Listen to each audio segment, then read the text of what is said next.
Narcissistic rage is an explosive outburst designed to distract you from the current conversation or activity. It also happens when a narcissist feels triggered, which is something called narcissistic injury.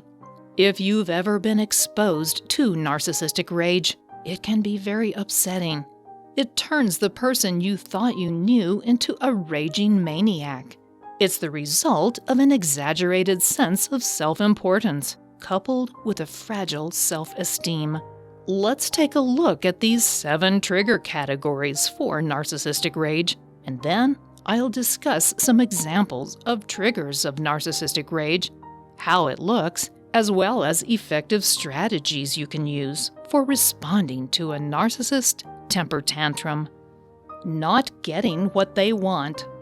Narcissistic rage is the go-to response of the narcissist when they don't get exactly what they want. It doesn't matter if their expectations are unrealistic. If they are not met, they will often explode in a fit of rage. Narcissists are known for the unreasonably high expectations of people and circumstances. I remember my mother telling my father that people would have to do something or say something. My father would respond by saying that they don't have to do that, and there had been many examples of people simply not doing what my mother expected.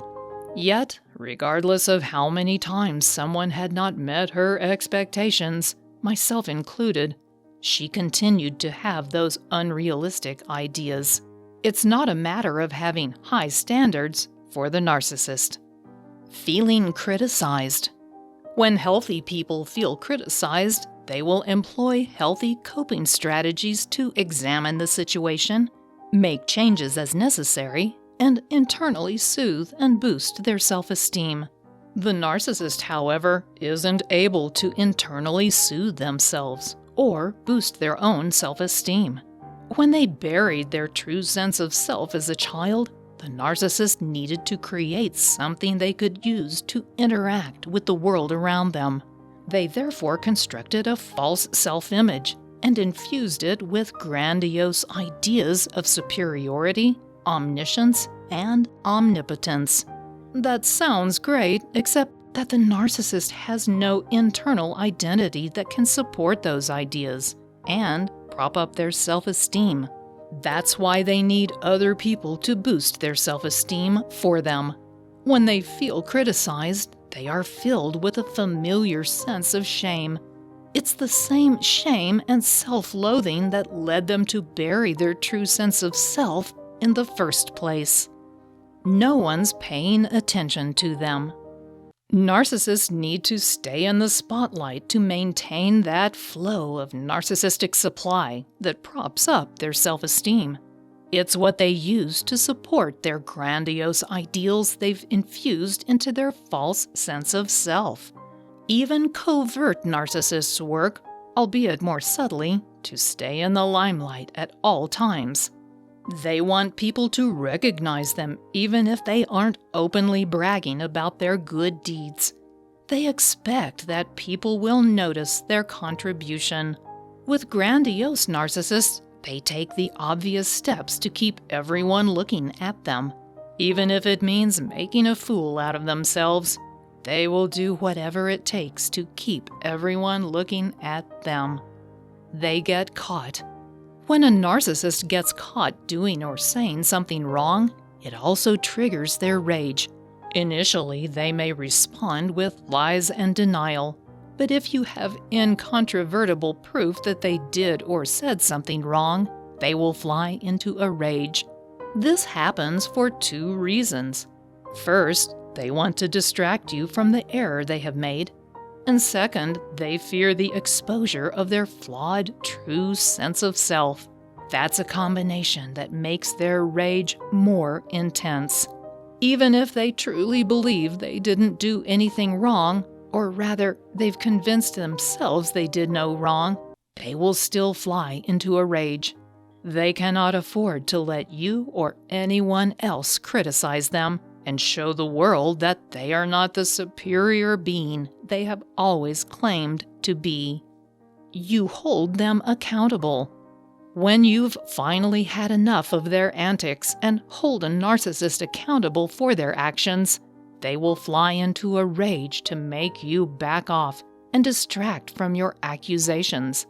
It's much like a child throwing a temper tantrum, and in fact, the mentality that learned this tactic was that of a child. When you think of how a child responds when they are held accountable for their actions, you're seeing much of the same thing with the narcissist's rage as an adult. What's happened is that a part of their brain, their amygdala, has stimulated an exaggerated response to their perceived threat. For the narcissist, who has an unhealthy sense of identity and little control over their aggressive tendencies because of a less active prefrontal cortex, when the amygdala is stimulated by a perceived threat, the response is often exaggerated in the extreme. In fact, murderers and death row inmates have been found to have a less active cerebral cortex, which leads to a failure or inability to regulate their emotions. Narcissistic injury. When a narcissist's fragile, false self-image is threatened, this creates a narcissistic injury. When their self-esteem or self-worth is threatened, they fear the exposure of what they consider to be their worthless true self. That causes significant emotional distress. It is related to their original emotional abuse that created their narcissistic personality disorder in childhood. This usually stems from emotionally or abusive parents who told the child they were worthless.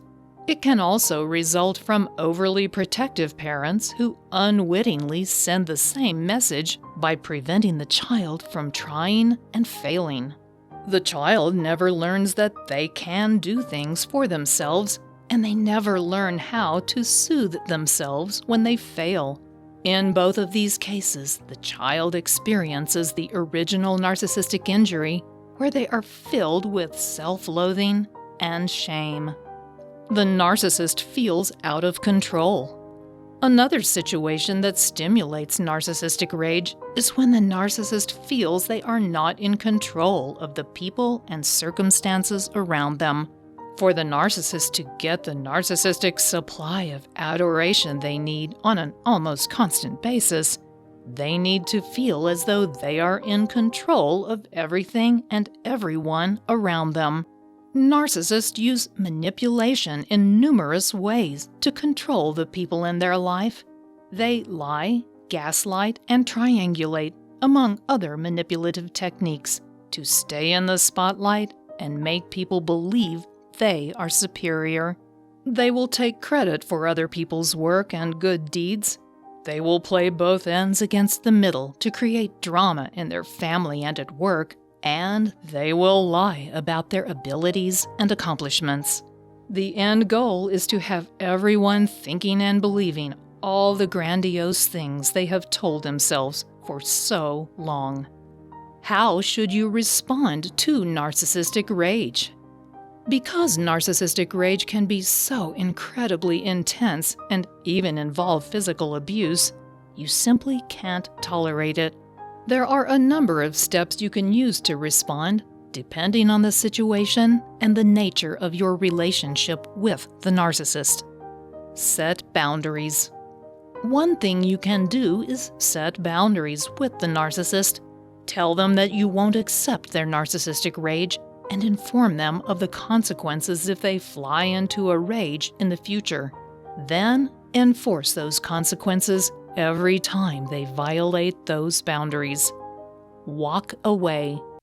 One effective way to deal with narcissistic rage is to just walk away. Engaging with the narcissist will have little effect, given that they won't see or accept your point of view. You have to understand that you cannot win the argument either. The narcissist will talk in circles until you are left confused and frustrated.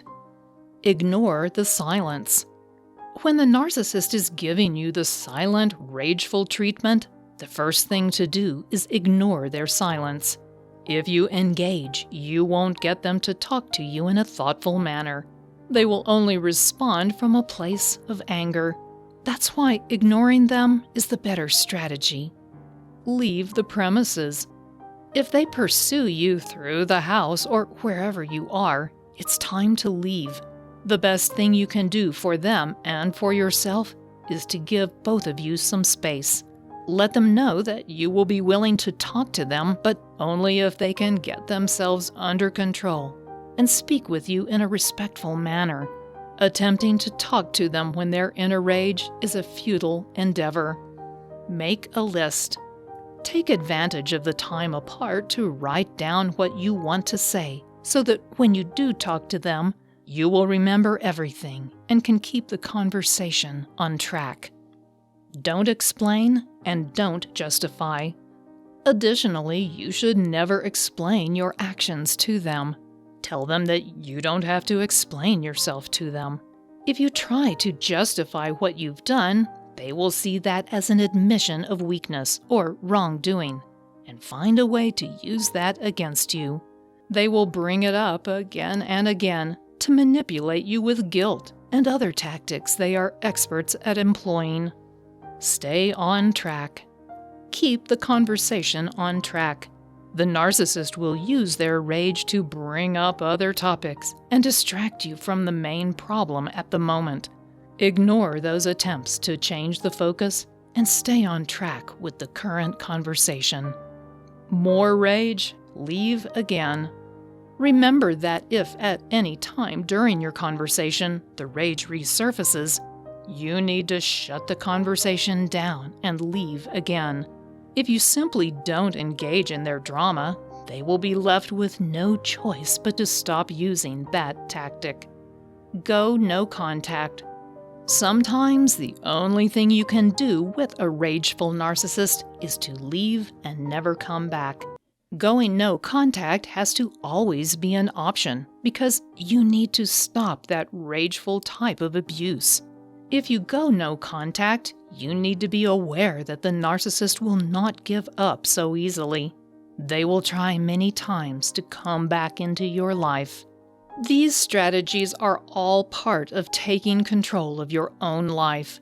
When you first met the narcissist, you might have thought they were charming and had your best interests at heart, but the truth is that they see you only as someone who should give them what they need.